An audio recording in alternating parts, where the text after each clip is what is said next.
Dear students, welcome back. This is Rashid Chaudhary. Today we will continue our previous topic, differentiation. Let's start differentiation part 5. आज हम सीखेंगे differentiation for infinite series. सबसे पहले हमें ये समझना होगा कि इनफाइनाइट सीरीज कौन सी होती हैं। इसमें आपको कई टाइप मिलेंगे। जैसे अगर आपके पास इस तरह की सीरीज होगी f(x) n plus root f(x) n plus root f(x) plus up to dot dot infinity. एक तो आपके पास इस तरह की सीरीज होगी। दूसरी आपके पास इस तरह की series y is equal to f(x) to the power f(x) n to the power f(x) up to dot dot infinity, या फिर y is equal to f(x) n plus 1/f(x) n plus 1/f(x) n plus up to dot dot infinity. इस तरह से। अब ये जो हमारे पास फर्स्ट टाइप की सीरीज है, इसमें y is equal to root f(x) n plus root f(x) n plus root f(x) n plus up to dot dot infinity. जैसे ये इनफाइनाइट सीरीज है और इनफाइनाइट सीरीज की प्रॉपर्टी ये होती है, अगर सपोज कहीं पर x plus x plus x up to dot dot infinity है, तो इनफाइनाइट सीरीज की प्रॉपर्टी ये होती है कि अगर हम एक टर्म को लीव कर दें तो सीरीज वही बनी रहती है, क्योंकि अब जो एक टर्म कम हुआ है उस टर्म को हम आगे बढ़ा सकते हैं। तो जो इनफाइनाइट सीरीज होती है उसमें एक ही टर्म बार बार रिपीट होता रहता है। अब देखो यहाँ पर f(x) रिपीट हुआ है, बल्कि f(x) रिपीट नहीं हुआ। देखो अगर हम x को यहाँ पर हाइड करते हैं तो प्लस से तो ये सीरीज नहीं है। तो अगर हम ऐसी चीज़ को हाइड करें जिससे सीरीज दोबारा से वही टर्म बनता दिखाई दे, तो वो टर्म रिपीट माना जाता है। जैसे अगर हम इसको हाइड करते हैं तो प्लस से तो सीरीज स्टार्ट नहीं है, जो यहाँ पर प्लस है। हमने सोचा रूट और प्लस को, अब देखो यहाँ से अगेन स्टार्ट हुई है सीरीज, तो इसका मतलब इसका जो फर्स्ट टर्म है वो ये है।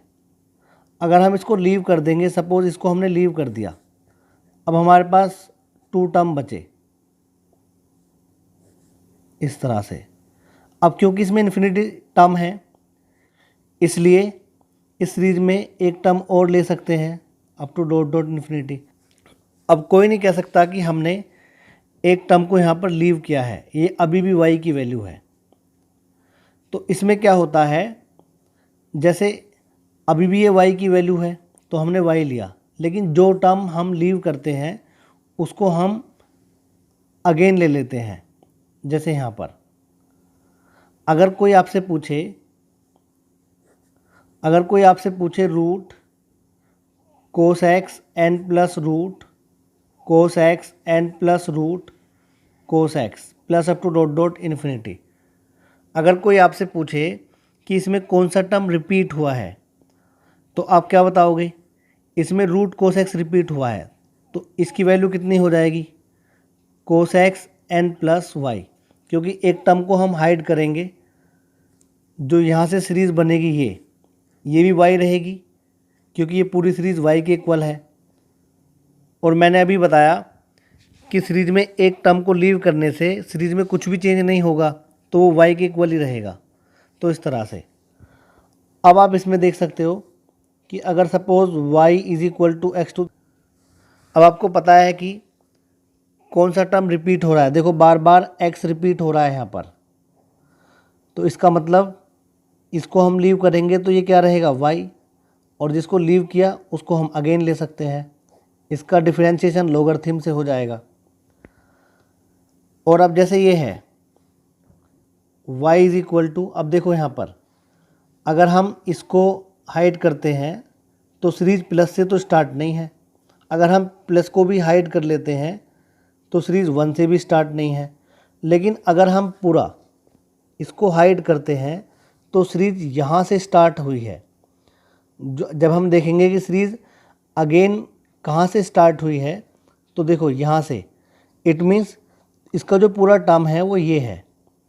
तो यहाँ पर तो आप यही टर्म रखोगे f x n plus 1 upon, जहाँ से नेक्स्ट टर्म होता है वहाँ पर हम y ले लेते हैं।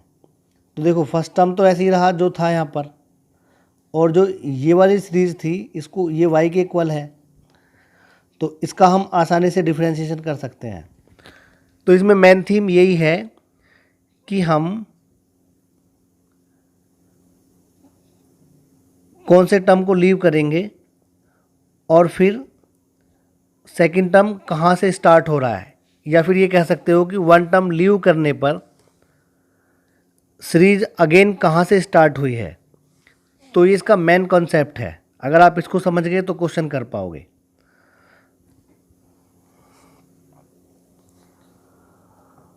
अब देखिए क्वेश्चन नंबर फर्स्ट देखते हैं। जैसे हमारे पास ये है y is equal to root 10x plus root 10x plus root 10x। आप समझ गए होंगे कि रूट 10x बार बार रिपीट हुआ है, तो आप क्या लिखोगे, एक टर्म छोड़ के भी लिख दोगे तो ये y रहेगा, ये y लिखा। अब जो फर्स्ट टर्म हमने लीव किया है उसको हम अगली स्टेप में लिख लेते हैं इस तरह से। अब रूट यहाँ से रिमूव करने के लिए क्या करना पड़ेगा, स्क्वायरिंग बोथ साइड्स।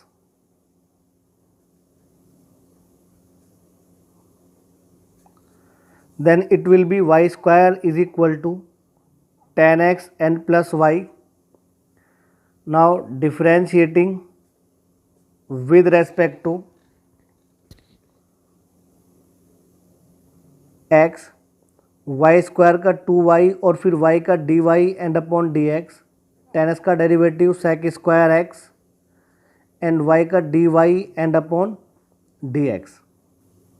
अब क्योंकि हमें dy अपॉन डी की वैल्यू चाहिए तो दोनों dy अपॉन डी एक तरफ ले आएंगे, तो 2 into d y and upon d x minus d y and upon d x is equal to sec square x. Okay, then ये हो जाएगा, इन दोनों में से d y upon d x common है, देन ये हो जाएगा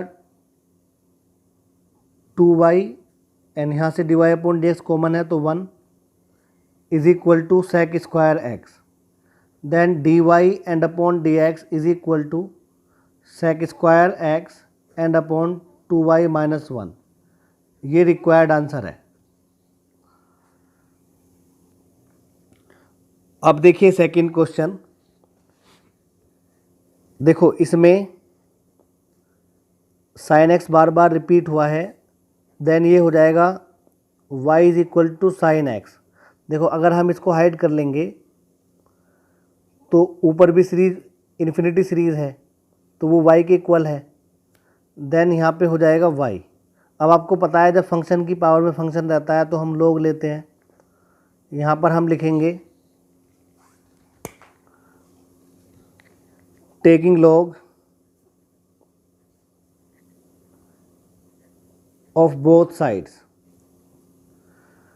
तो देखिए अब ये function to the power function है तो हम लोग लेंगे taking log of both sides, then it will be log y is equal to log sin x to the power y and log y is equal to y log sin x। Now differentiating with respect to x, the derivative of log y will be 1 upon y and the derivative of y will be dy and upon dx. Here we will use product rule, y as it is and the derivative of log sin x will be 1 upon sin x and sin x will be cos x and plus log sin x as it is and the derivative of y will be dy and upon dx। अब इनको एक तरफ ले आएंगे और common आ जाएगा dy and upon dx 1 upon y and minus log sin x, okay, and it will be y cot x। यहाँ पर हम एलसीएम ले सकते हैं y वन ज़ा y, then it will be dy and upon dx y LCM doing cross multiply 1 minus y log sin x and is equal to y cot x, then it will be dy and upon dx y square cot x and upon 1 minus y log sin x। यही हमें prove करना था। उम्मीद करते हैं कि ये आपको समझ में आया होगा। अब देखिए क्वेश्चन नंबर 3, इसमें देखिए ये एक्स स्क्वायर है, अगर हम इसको हाइड कर लेते हैं तो प्लस से तो सीरीज स्टार्ट नहीं है, अगर प्लस को भी हाइड कर लेंगे तो 1 से भी स्टार्ट नहीं है, लेकिन अगर हम इसको हाइड कर लेते हैं तो यहाँ से सीरीज अगेन स्टार्ट हुई है, तो इस पूरे की जगह पर y आ जाएगा। अगर हम इस पूरे की जगह पर y रखेंगे तो अब ऊपर देखो क्या है, ऊपर 1 है तो इसके ऊपर 1 आ गया और यहाँ पर प्लस है तो प्लस आ गया, मतलब जो फर्स्ट टर्म होता है वो एज इट इज़ रहता है। ओके, अब हमारे पास क्वेश्चन ये है, इसमें हम कैसे करें, एलसीएम ले सकते हैं, then it will be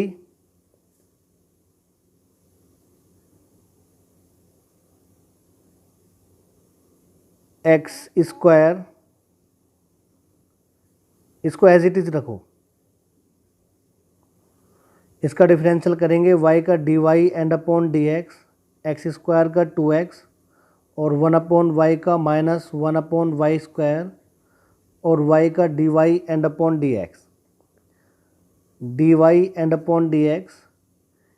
देखो इस टर्म में dy अपॉन dx है, इसको इस तरफ लाएंगे, ये प्लस हो जाएगा इस माइनस की वजह से, 1 upon y square dy and upon dx is equal to 2x, dy and upon dx common, 1 plus 1 upon y square is equal to 2x, then it will be dy and upon dx y square and 1 plus y square और is equal to 2x, then it will be dy and upon dx, इसको उधर लाएंगे, ये हो जाएगा 2x y square and upon 1 plus y square. यही हमें prove करना था HP। आप वर्कशीट की प्रैक्टिस करें, जो भी प्रॉब्लम आए हमें इन्फॉर्म करें, आपकी प्रॉब्लम को सोल्व करने की कोशिश करेंगे। Okay bye.